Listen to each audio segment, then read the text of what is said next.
ಗುರುರ್ವಿಷ್ಣು ಗುರುರ್ದೇವೋ ಮಹೇಶ್ವರ ಗುರುಸಾಕ್ಷಾತ್ ಪರಬ್ರಹ್ಮ ತಸ್ಮೈ ಶ್ರೀ ಗುರವೇ ನಮಃ. ಭಾರತೀಯ ಸನಾತನ ಪರಂಪರೆಯಲ್ಲಿ ಗುರುವಿನ ಆರಾಧನೆಗೆ ಅತ್ಯಂತ ಪ್ರಮುಖವಾದಂತಹ ಸ್ಥಾನಮಾನವಿದೆ.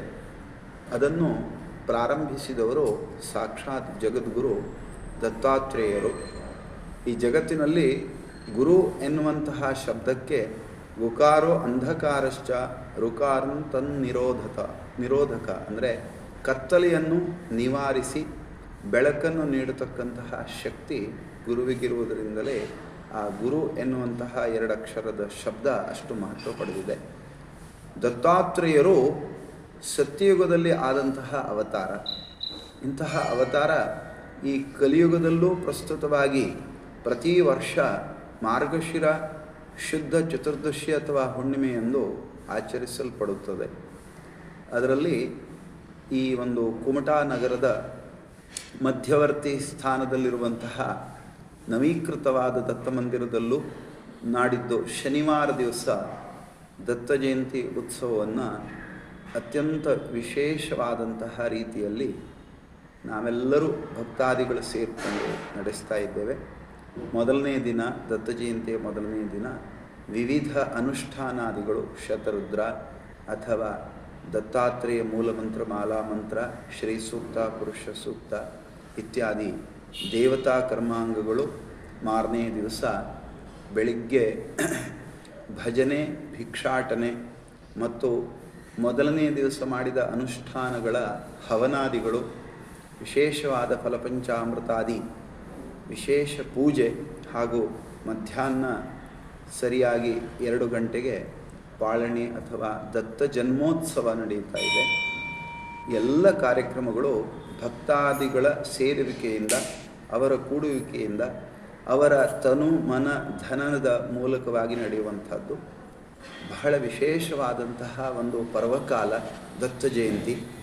ಆದ್ದರಿಂದ ಭಕ್ತಾದಿಗಳಾದಂತಹ ತಾವೆಲ್ಲರೂ ಸಹ ಅವಶ್ಯ ತಪ್ಪದೆ ಈ ಒಂದು ದತ್ತ ಜಯಂತಿ ಆಚರಣೆಯಲ್ಲಿ ಬಂದು ಸ್ವತಃ ಅದರಲ್ಲಿ ಭಾಗಿಗಳಾಗಿ ಈ ಎಲ್ಲ ಧಾರ್ಮಿಕ ಕರ್ಮಾಂಗಗಳು ಯಶಸ್ವಿಯಾಗಿ ನಡೆಯುವಂತೆ ನಡೆಸಿಕೊಡಬೇಕು. ಆ ಮೂಲಕವಾಗಿ ಶ್ರೀ ದತ್ತಗುರುದೇವರ ಅನುಗ್ರಹಕ್ಕೆ ಪಾತ್ರರಾಗಬೇಕು ಅಂತ ಕೇಳಿಕೊಳ್ತಾ ಇದ್ದೇವೆ.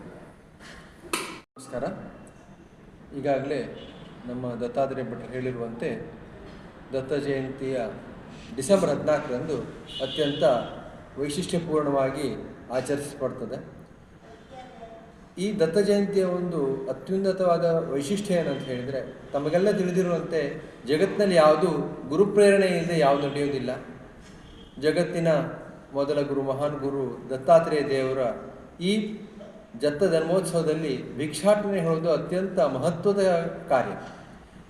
ಬಹುಶಃ ಇಂಥ ಒಂದು ಭಿಕ್ಷಾಟನೆಯ ಕಾರ್ಯ ಬೇರೆ ಯಾವುದೇ ಇದರಲ್ಲಿ ಪೂಜೆಯಲ್ಲಿ ಕಾಣಲಿಕ್ಕೆ ಸಿಗುವುದಿಲ್ಲ. ಯಾಕಂದರೆ ಇದರ ವೈಶಿಷ್ಟ್ಯ ಅಂತ ಹೇಳಿದರೆ, ಭಿಕ್ಷಾಟನೆಯಲ್ಲಿ ಬಂದ ನಮ್ಮ ಭಕ್ತಾದಿಗಳು ಕೊಟ್ಟ ವಸ್ತುಗಳಿಂದಲೇ ಇಲ್ಲಿ ನಾವು ಅನ್ನಸಂತರ್ಪಣೆ ಕಾರ್ಯಕ್ರಮವನ್ನು ಮಾಡ್ತೇವೆ.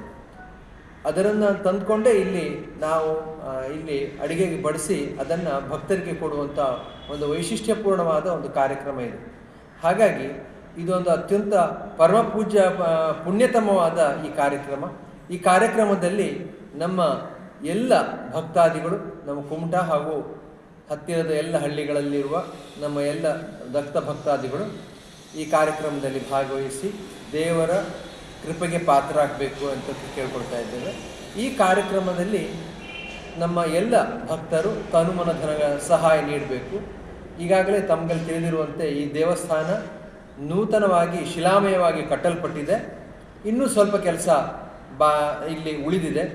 ಭಕ್ತರ ಸಹಾಯದಿಂದ ಇನ್ನು ಕೆಲವೇ ದಿನಗಳು ಅವೆಲ್ಲವನ್ನು ಪೂರ್ಣ ಮಾಡಿ ಇನ್ನು ಕೆಲವೇ ದಿನಗಳಲ್ಲಿ ನಮ್ಮ ದೇವರ ವರ್ಧಂತಿ ಉತ್ಸವ ಕೂಡ ಇದೆ. ಅಷ್ಟೊತ್ತಿಗೆ ಎಲ್ಲ ಕಾರ್ಯಕ್ರಮಗಳನ್ನು ಪೂರೈಸಬೇಕಂತ ನಾವೊಂದು ನಮ್ಮ ನಿರ್ಧಾರ ಮಾಡಿದ್ದೇವೆ.